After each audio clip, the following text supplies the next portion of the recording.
All right. Hello, everybody, and welcome to our webinar today. We are talking about demystifying Apple Podcasts, and we're going to review everything that podcasters need to know because you've probably received an email from Apple within the last couple months. A lot of podcasters are looking at this going, what in the world are they talking about? So we wanted to present this information to you to give you a little bit of background on what's happening here and what you might want to do with your podcast in order to comply and why that might be important for you. So today's webinar is brought to you by Parents on Demand. If you're not familiar with Parents on Demand, I'd love to tell you a little bit about us. So we are a podcast network, and we are comprised of podcasts. Our members are all creating content specifically for parents. So there's three main things that we focus on. We help you, if you're a member, if you're part of our network, we help you market and promote your podcast. And that includes cross-promoting with other shows on our network. We know one of the strongest ways to grow an audience is by appearing on other podcasts, other similar types of podcasts. So we'll help you with that. We also have a network app, so people can very easily listen to your show, hop over to another show. And so we build in opportunities like that to help you market and promote your show. Of course, we have our own social media channels and newsletters to get the word out and promote your show. We help you with advertising if that's something that is of interest to you. So we have an ad revenue share program where we pair you with advertisers that, again, are trying to reach out to parents. So it's a really good match, but you don't have to do that if you're not interested in monetizing your show. And the last thing, which I think is so helpful, I've been a podcaster for over 10 years now, and the community element is very helpful. So if you're creating content for parents, it's helpful to bounce ideas off of other shows that are focused on a similar demographic. So we have a closed Facebook group that you can be part of, and we build in opportunities for learning and growth like the webinar that we're doing today. So that's three things that we mainly focus on. If you want more information, if you have a podcast that's focused on parents and you're interested, there's our website right there at the bottom, parentsondemand.com. Okay, so let's meet our guest today, everyone. I guess I should introduce myself first if you haven't met me before. I'm Sunny Galt, and I am the founder and network director of Parents on Demand. And joining me today is Rob Walch. He is the VP of Podcaster Relations at Libsyn. You have a whole slew of things, Rob, that you've done in your past. So I'm going to let you do a little introduction and tell everyone a little bit about yourself. Well, other than the items that you see up here, I've been podcasting since 2004. So this is what I do full time. But the biggest thing for me is my day job is Libsyn. I am the VP of Podcaster Relations at Libsyn. I've been with Libsyn since 2007. And Libsyn is the largest podcast hosting network. So if you go into iTunes and listen to podcasts, there's a good chance they are hosted on Libsyn. And we give you lots of great tools to get your podcast out everywhere. And part of my job is really understanding how Apple Podcasts work and the other places where you can consume podcasts. So that's where I'm going to bring you some value today is tell you some of the myths and what the truths are behind Apple Podcasts and why it's so important that you are optimized for Apple Podcasts. All right, so let's go ahead and dive into this a little bit. Again, talking about demystifying Apple Podcasts. We're going to be talking about several things today. If you haven't already noticed, we keep saying Apple Podcasts, Apple Podcasts. Well, they've changed their branding a little bit, and Rob and I will dive into that and what that means for you. They have recommendations for podcasts on how to do your titles and descriptions, things like that. We'll go over that. New tagging and what it means for your show. And we're going to talk about how, like, small things that you can do with your show to help listeners find your podcast specifically on Apple Podcasts / iTunes. We're going to explain Apple Podcasts Connect. If you're not too familiar with that, they've got a lot of good information up there. And we're going to talk about stats. Everybody loves stats, right? So this is a breakdown of what we're going to talk about in today's webinar. If those are the things you're interested in, you are in the right place. As we go through all of this, if you have any questions, I should say if you're watching live and you have any questions, look at the bottom of your screen. There's a Q&A button. Go ahead and hit that. Type in your question. I'm going to be monitoring that throughout the webinar. So if I see it and we happen to still be talking about that topic, we can address it at that time. If not, hopefully we'll have some time at the end for Q&A. And we're hoping to keep this to about an hour. So we'll see how that goes. But let us know if you have any questions. All right. So Apple has all of these changes, right? And like I said, you've probably seen that email that came out and you went, what in the world? What do I do with this information? So, Rob, you have a background in this. I'm a big fan of the feed, your podcast that you and Elsie do. I listen to it all the time. And it has some, for those of you who aren't familiar, has great tips for podcasters out there to keep you podcasting, not just starting a podcast. So, a lot of great tips about Apple and what Apple is going through. So I heard way back, what was it, September, or even before then, you guys started talking about this. Apple rolled out these changes a little bit differently, right? They rolled them out to the podcast host providers first. Can you tell us a little bit about that and how you found out about the changes coming?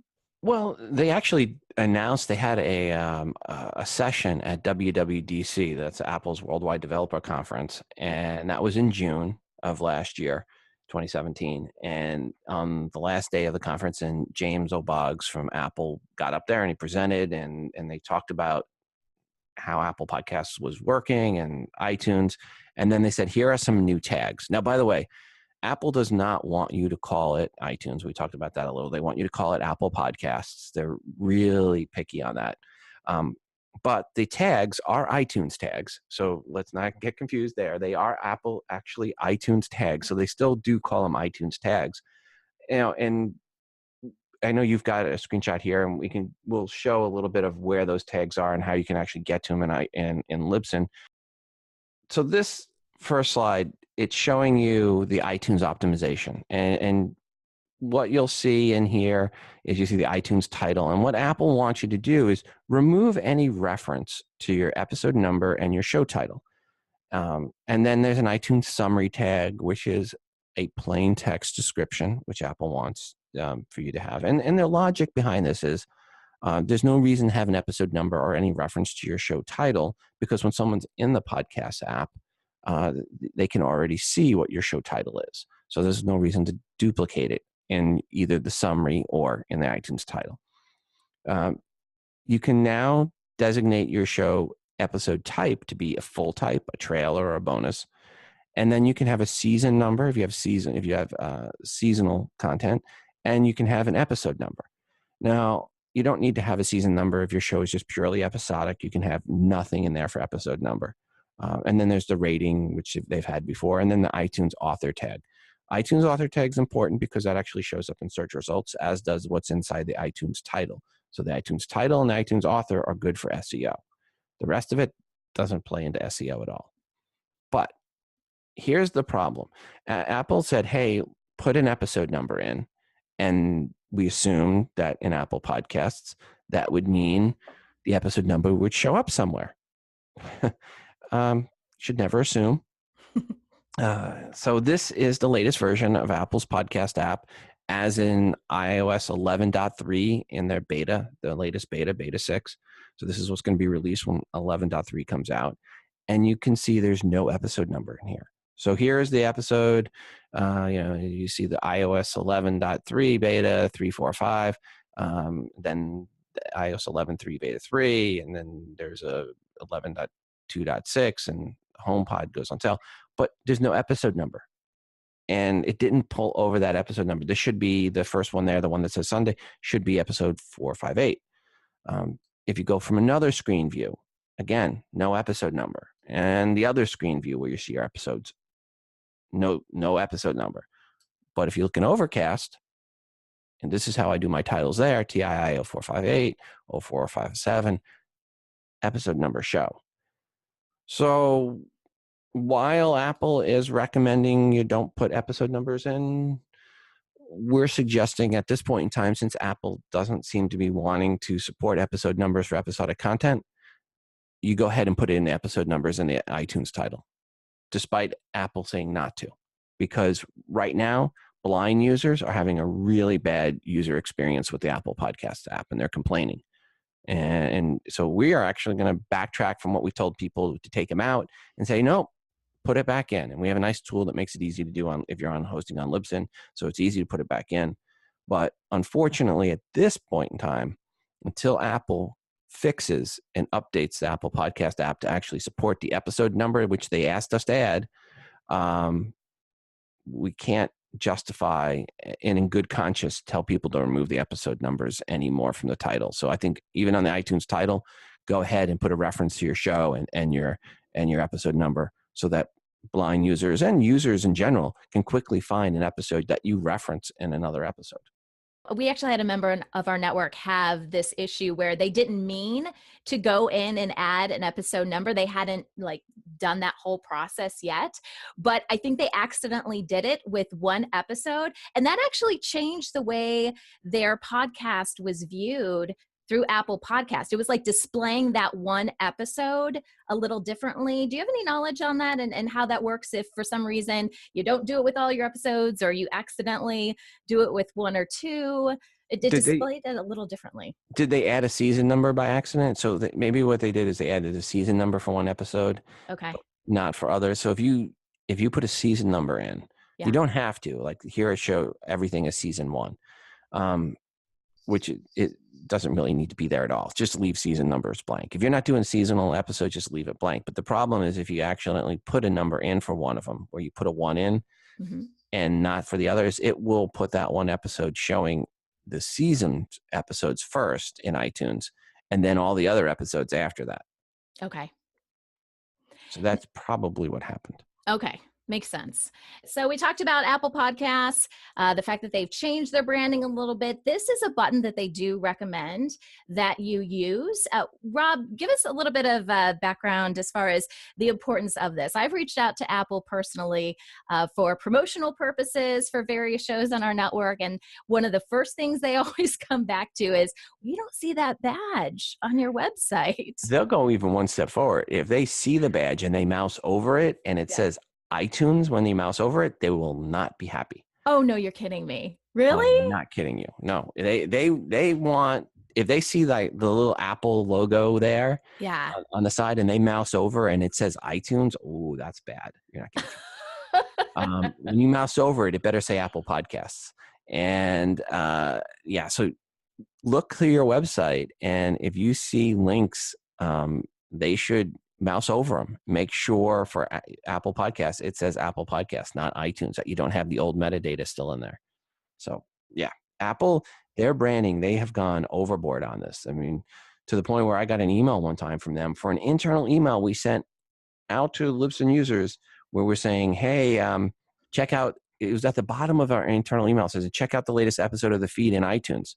And they said, no, you need to say Apple Podcasts. Well, like, this was sent to our own users internally. Oh, wow. Yeah, so they are 100% on a branding jihad. Yes. And it's all about Apple Podcasts. That's what they want you to call it. Yeah, and in all fairness, they're kind of doing this across their platforms, right? I mean, it's Apple Music, like that. Right. We're not being singled out, but at the same time, they are on a mission right now. So, and if you're wondering where you get this badge, we're going to show you a little bit later. But if you sign into Apple Podcasts Connect, you can actually download it in one of the areas up there. So we'll show you that in a little bit. Now, some of this stuff that we're going to show you now, Rob has actually already gone over a lot of this stuff. The one thing, though, that was on my list we didn't talk about, Rob, was podcast artwork. And I think, and correct me if I'm wrong, but Apple does not want you to use the word podcast in your artwork? They prefer you don't, because the way they look at it, it's going to be seen in the Apple Podcast so that people already know it's a podcast. So they want you to keep it smaller. But, some shows, you have no way around it. I mean, it's just podcast is part of your title. Yeah. So if you can keep from putting podcast in there in the artwork, Apple would be very happy. No, the bigger mistake people make with the artwork is they just get the specs all wrong, or the file size is much too big. People make the artwork over 500 kilobytes. That will break iTunes or Apple Podcasts. And so, keep your artwork less than 500 kilobytes in file size, but it also needs to be 1400 by 1400 to 3000 by 3000. It needs to be square. 1400 and by 1401 is bad artwork. So make sure it's square artwork. If you want things to look good and work right in iTunes, you need to meet the specs, and artwork is one of the key ones. And more importantly, if you ever want to be featured, you have to have good looking artwork. Yeah. Now, what's good looking artwork? Go to the front page of iTunes and I say iTunes in this case, I do mean iTunes on your computer. Go to the front page of iTunes and go to the podcast section and look at all the podcasts on that front page of iTunes. Not one of the subcategories, but the front page. Mm-hmm. Everything on that front page was manually placed there by Apple. No algorithms, no computer. It was all manually picked by folks at Apple. That's the type of artwork they like. If you see that stuff on the front page, that's stuff that's gotten past the eyes at Apple. Let's talk a little bit about ways to improve search on Apple Podcasts. And when I say that, I'm talking about how can people find your podcast easier? What are some simple things that you can do to improve this? And I know, Rob, I've heard you talk about search on Apple Podcasts in general, that it's a little lacking compared to other platforms. Yeah, I'm going to switch back here. Sure. So, this is the big question. How does it work? And it's really simple. It's the title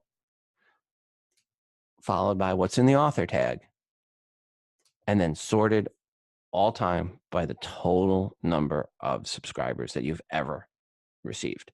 So just matching up the title and author for what someone's searching for isn't enough. You need to have had people actually go to iTunes or Apple Podcasts app and click subscribe. And the more people that have clicked subscribe over the life of your show, the better you are in the search results. And what I say here, you want to optimize your title, and this one's a little overdone, but you want to think about what are 2, 3, maybe 4 keywords that make sense for what your show is about, and get them into the title or the author tag of your show. But here's really important. This isn't one that's out there, and people do this. This one is a spoof. It's called Success Face Podcast.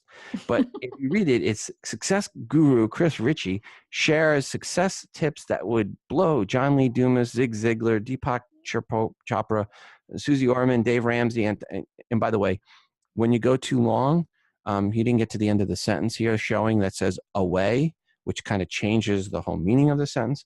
But at the end, what did say blow him away. But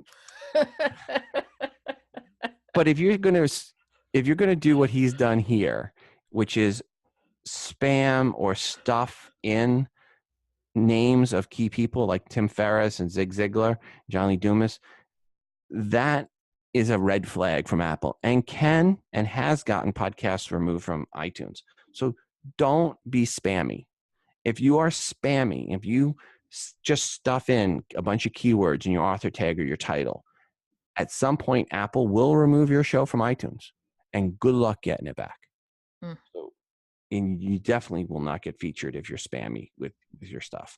So 2 or 3, maybe 4 keywords that you would pay AdSense for, work them into the title and the author tag. And how can you work it in the author tag where it's not spammy? Simple. If you're an author and you are a nutritionist, you can say best-selling author and nutritionist John Doe, and do it that way. Host by John Doe, leading nutritionist and number 1 best-selling author. You can do it like that where it's not spammy. It really is actually who you are as the author, and so it makes sense. So that is really important. I can't stress enough. Don't be spammy, but if you want to be found in search, you do need to have a couple of good keywords in there. If you don't have the right keywords in your title and author, doesn't matter what's in your description. I think a big myth is what's in the description of your show matters. And I did testing on this, and I went in and I added a slug, a word I made up, Podcast 411 Network, and I put it in the description of 3 of the shows I controlled. And then I went to a 4th show and I put it in the author tag. And a year later, when you did a search in iTunes, the only place it showed up was the one where I put it in the author tag and not the 3 that I had it in the description. Apple does not look at what's in your description for search results. Just the title and the author tag for both at the episode level and at the show level. Can you make your titles of your podcasts too long? Like, what's your recommendation on character length or how long you should do it? Because I know it shows up in different places on Apple Podcasts, and sometimes you don't see all of it because it like runs off or it's really long or something like that. Yeah, I mean, what you put in for your title tag doesn't always have to be what you actually say your title of your show is. My show in this case here is Today in iOS podcast. Today in iOS, or TII as I get even more abbreviated when I call it.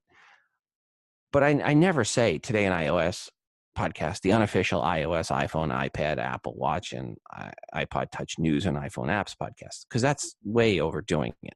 And again, I overdid it here as an example to show you this is pushed past the limit of what you should do. Is there a limit? There, if it looks too long, it's too long. That's the limit. Ask yourself, if you want to be featured in iTunes, would Apple like what they're seeing? And if the answer is no, then you're not going to get featured. Yeah. Now, if you figure I'm never going to get featured anyway, which some people do, I just want to be optimized for search, then, buyer beware. Don't be spammy. Because if you are spammy, again, and spam in this case would be, putting in names of the best example I can ever give is someone that says, they literally said this in there. They said, interview people like Seth Godin, Tim Ferriss, Zig Ziglar, and so on. The problem was the person that put that up, their show launched 2 years after Zig Ziglar had died. Oh, geez. So, that's really going to be a boring interview. Yeah. So, that is clearly a case of spam because there was no chance the person was ever going to interview Zig. So don't put things in there that aren't true about your show. Put in information that's accurate and is relevant. And if someone searches on that result and they find your show, we'll say, yeah, that show matched up what they said. One of the things I recently did for years and years and years with my podcast, I just had the name of the show. So I've got a pregnancy show called Preggy Pals. I just listed it as Preggy Pals, didn't put anything else in there. And then I realized as I was doing search, not just in Apple Podcasts, but online, Google, that kind of thing, I was noticing there were a lot of pregnancy podcasts that were showing up before mine, but I'd been around for a lot longer. I had done optimization, Google stuff to, kind of bounce, get a little bit higher. And I went back in and I added the tagline for my show. So it's Preggy Pals, Your Pregnancy Your Way. That's the tagline for it. And I added it and got a ton more people listening because now, specifically in Apple Podcasts, I have the word pregnancy. I didn't have pregnancy in there. So there's literally a show called the Pregnancy Podcast. They were much higher than me because they had the word pregnancy because that's what people were looking for. So don't be cute. People try to be that. They try to be too cute. The example I always gave was a podcast called the Fifth Race Podcast. Yeah. And nobody knew what the podcast was about by the title. And it was the first podcast on its subject. And it was on Stargate. Okay. And if you search for Stargate, his show did not show up because he didn't have it anywhere. Oh, and we were at a podcaster meetup. At the beginning of the meetup, we went in and he was complaining. And so I said, well, you don't have Stargate. So we changed in the beginning of the 2-hour meetup to add the word Stargate, an unofficial Stargate podcast. It was, a Fifth Race, an unofficial Stargate podcast. 2 hours later, we checked in iTunes. He was number 1 for Stargate.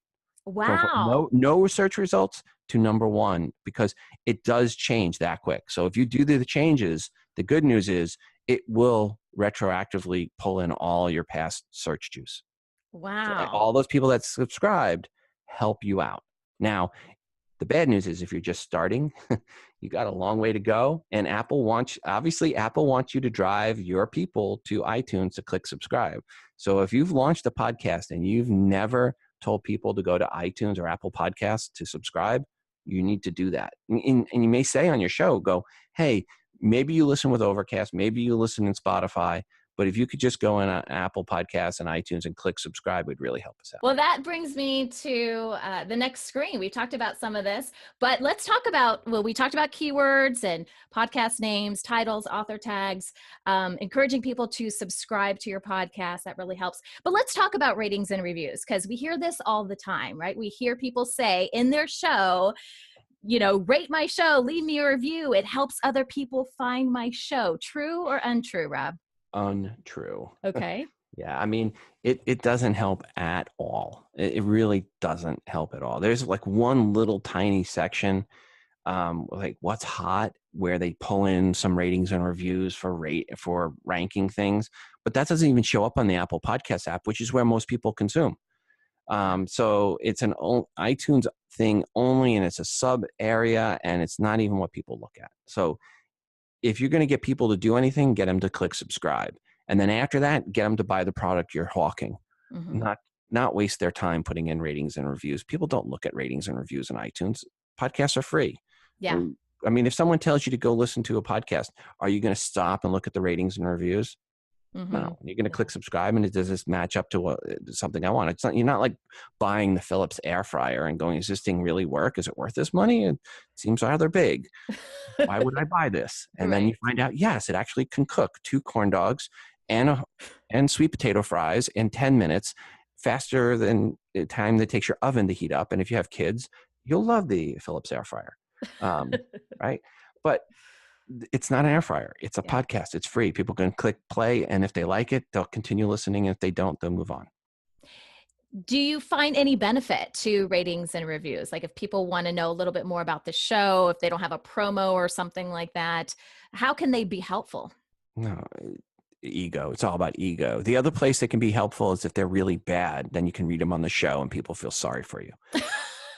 You can use them for content. That's Okay. about it. But I Okay. mean, they're so worthless. I mean, like for Today in iOS, I had one that was in there, and the review, I looked and I get this 1-star review, and the person goes, all he does is talk about soccer at the beginning of the show, and I'm like, what are you talking about? I don't even like soccer. I'm Yeah. a basketball fan, Yeah. and I figured out, oh, iOS Today, a different podcast, Leo was talking about soccer because of the World Cup.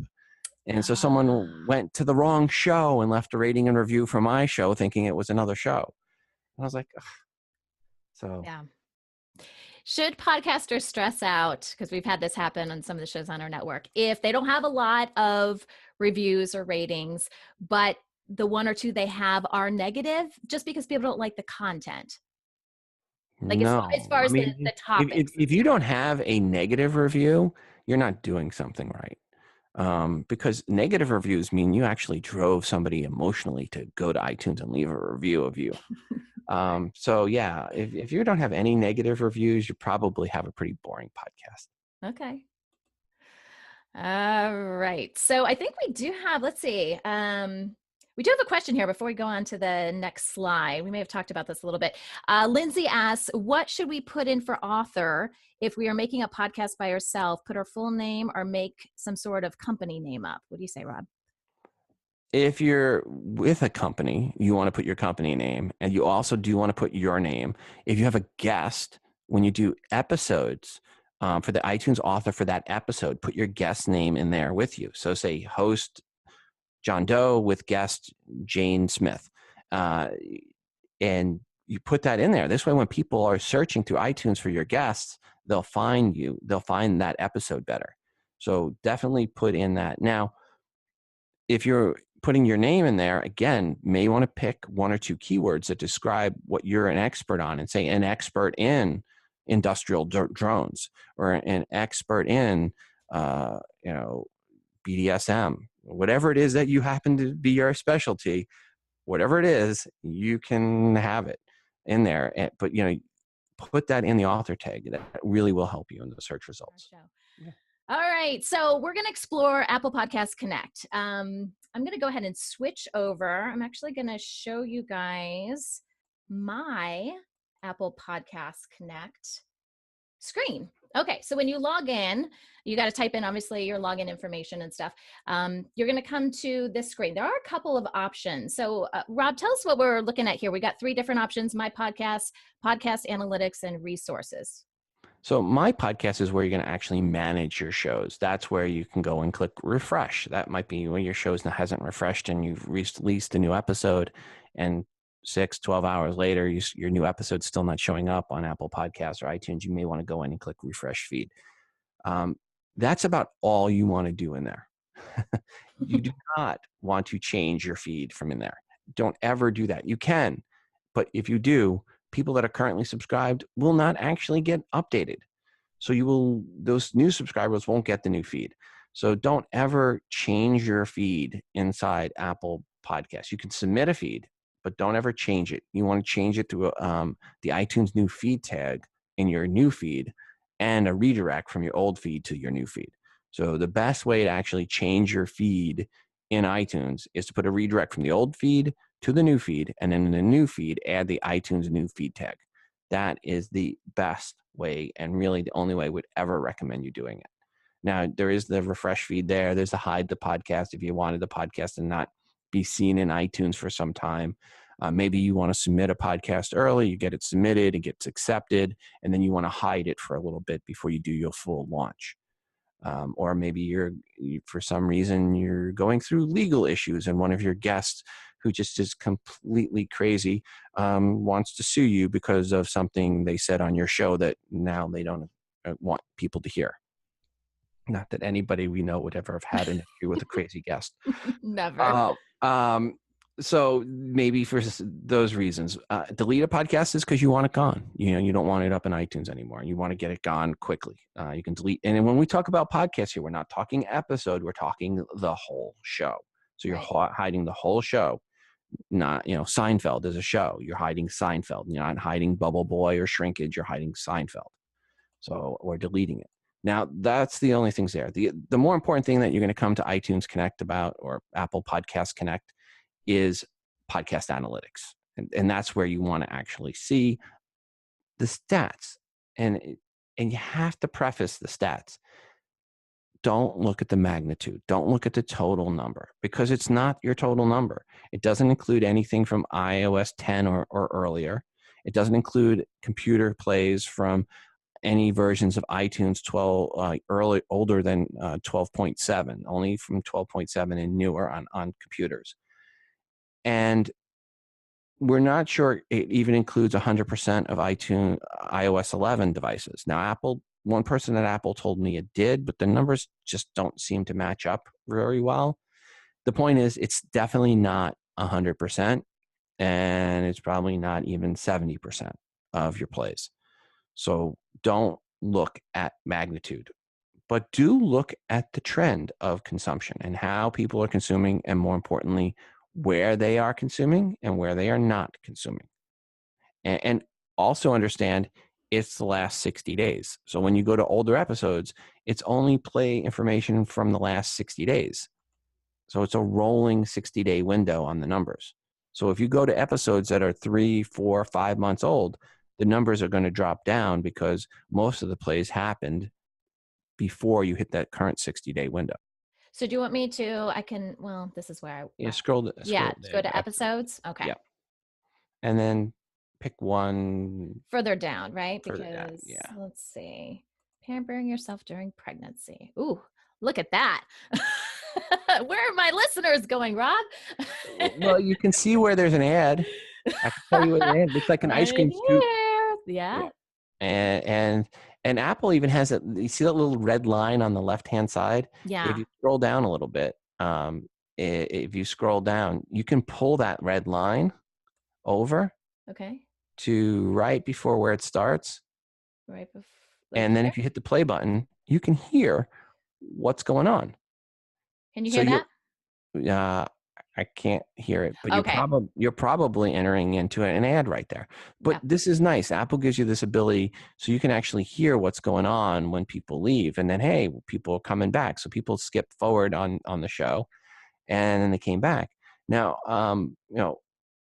I think not only learning where people left is important, but where do people stay? So if you have an episode where there's a flat spot, where they don't leave for 5, 10, 15 minutes, what was it you were saying for 5 or 10, 15 minutes that was so compelling that your audience didn't leave? Don't worry about that roll off at the end of the episode. Everybody's episodes roll off. What it does tell you is forget about selling post-roll ads anytime in the future. That's been proven that post-roll ads are not effective because there's nobody around for them, which is what advertisers have always known anyway. Mm-hmm. Nothing surprising there. There's very few shows that don't roll off at the end. Is this a trend that you have been seeing though? I'm curious. I'll switch here. Sure. You can see it here, and here is an ad. There's an ad, and there was another one right before that red line was another ad. So you can see where there was. Now, But again, what's really important is this flat spot. What was said in that period of time, and then we'll switch here to another one. Now here's one where the flat spot's 15 minutes long for this show. And his audience stayed in here really well. What was said in that 15 minutes? But yeah, back to your point, do we see shows that are dropping off? Absolutely. I mean, we see that almost every podcast I've looked at that has host read ads, we've seen this ice cream scoop. Okay. I haven't looked to see how bad that ice cream scoop is for ad inserted ads, but my gut would tell me probably 2 to 3 times worse. Yeah. For inserted ads versus ads that you natively rolled into, because the more jarring the ad, the more likely someone's going to tap on their AirPods and say, Alexa, skip forward 2 minutes. Yeah. People forget it's really easy with an iOS device to skip forward a minute or 2 minutes, depending, and your audience will know how long your ad reads typically go, and they'll just tell it skip forward that amount of time. What if you just change the speed of it during that time? So you're like, I don't know how long this ad is going to be. Let's, have it twice as fast. Since it's still going over the ad, does that count? If they played it, doesn't matter the playback speed. As long as they played through it, it won't. Okay. It'll count as it being played. By the way, that drop that you see there in magnitude isn't that big a drop. Right. Losing 5 or 10% of your audience that's skipping over the ad isn't a big drop. But if you start getting half your audience, that's a major worry. This number here, if an advertiser saw that a reasonable advertiser would not be upset with that. Okay. They'd be looking at it going, wow, 90% of the people that were listening at that point listen to the ad. That's great. I mean, what percentage of your audience actually looks at the banner ads on the side of your blog post? That's true. Right. Yeah. Well, what percentage of people watch the video at the beginning of your YouTube video?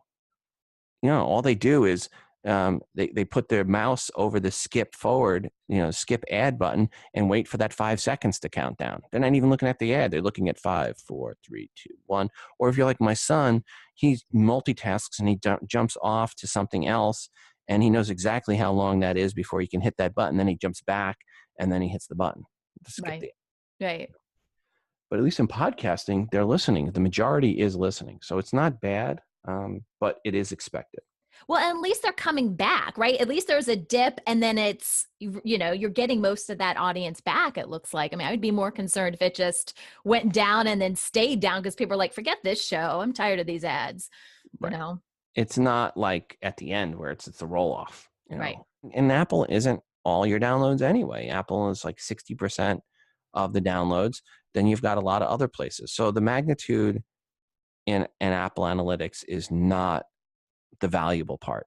It's where people are listening and dropping off that's valuable. And you really should go and look at all your episodes in Podcast Connect and really understand where your audience sticks around and goes away. I was humbled because I went through some of my episodes and I found where there were some flat spots, and it wound up being, it was my listener feedback. So it was my listeners' call-ins that were getting better flat time than I was.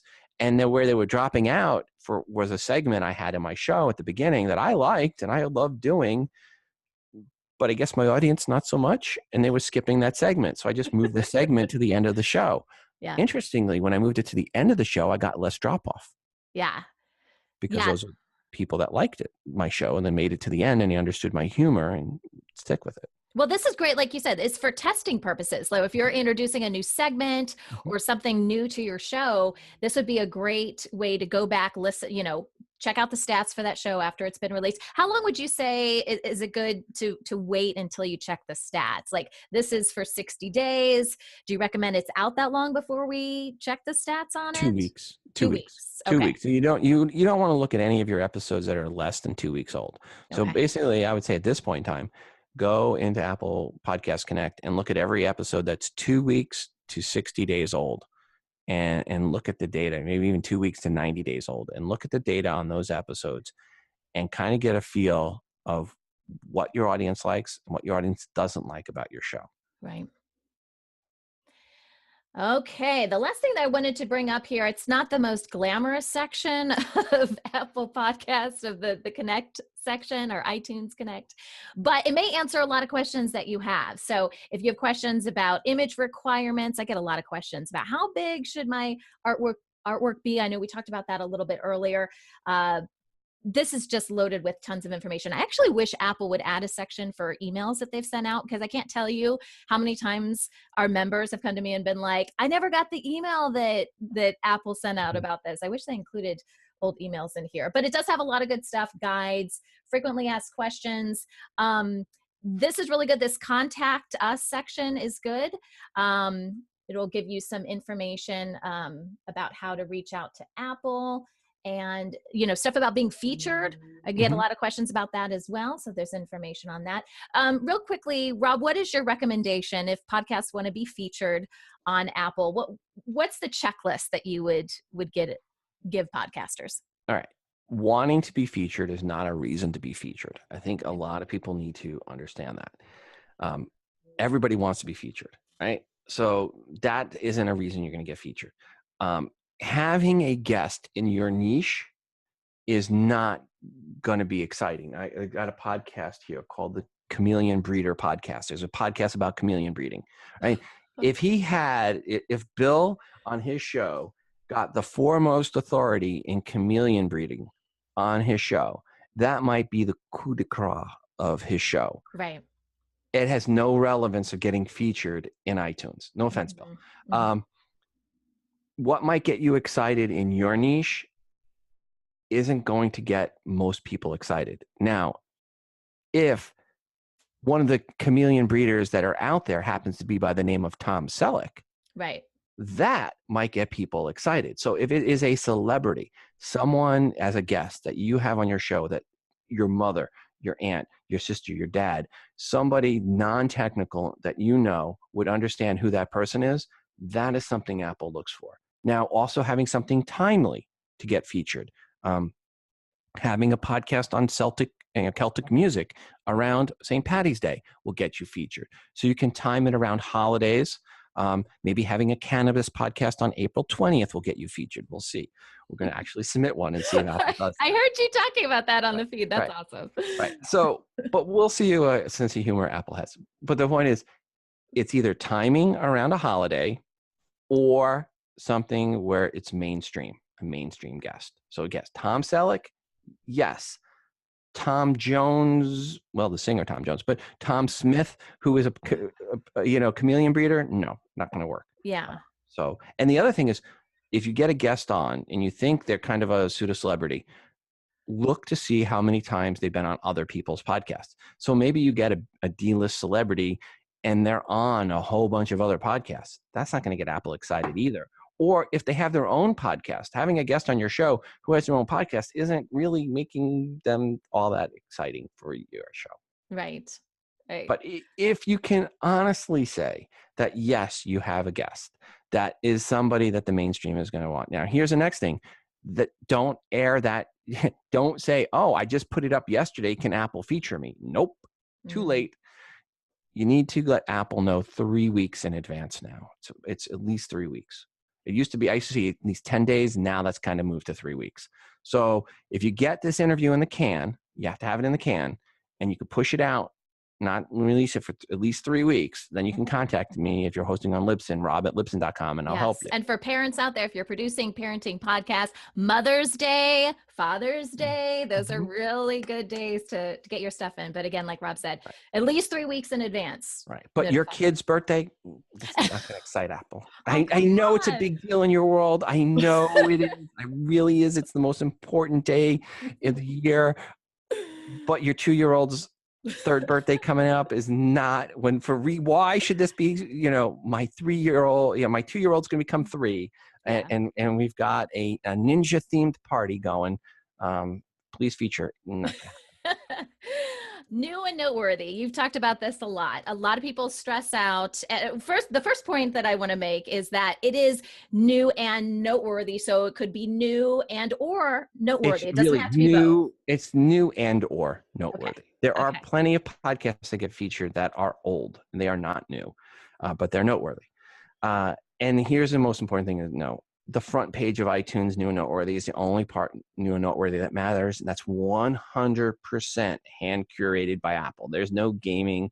Ratings and reviews have no bearing whatsoever on that front page. New and Noteworthy on the subpages are not updated hardly ever and have no bearing at all. So if anyone tells you that New and Noteworthy is really important, run away, run away, run away. They probably are selling you a webinar that has a 7 at the end of the price. Run away, right? So there is some really bad advice about New and Noteworthy out there in the podcast world. It is the most overrated and least important thing out there. Okay. Yeah. And they're probably trying to get your show to do a lot of ratings and reviews as well. Yes.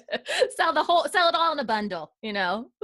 Yeah, they think it's important. It's not. Yeah.